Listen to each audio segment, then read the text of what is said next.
Прво му пристапиле, му ја побарале личната карта, го прашале дали е тој Никола Саздовски нарекуван Саздо, откако тој потврдил, тие почнале да го дират со тупаници по главата и телото. Откако изгубил рамнотежа, продолжиле силно да го дират со клоци по главата, пошто дошло до тешки телесни повреди кои довеле до смрт. Вака обвинителот Анел Фидовски го образложи свирепото убиство на младиот член на навивачката група Комити. 5 месеци по свирепиот чин, двајца од тројцата осумничени седнаа на обвинителна клупа. Ванчо Шехтански, кој застапува страната на убиениот Саздо, вели дека е задоволен од денешниот тек и дека од сведочењето на сведокот јасно дека станува збор за убиство како што е во обвинението.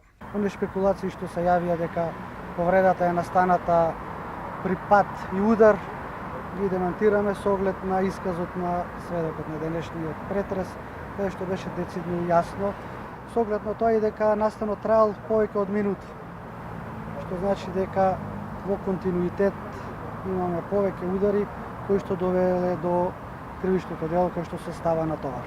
За разлика од Шехтански, адвокатите на обвинетите Бесир Белја и Скендер Демири велат дека немало основа за обвинение за убиство на свиреп начин. Побараа делото да се преиначи во насилство како што било првично.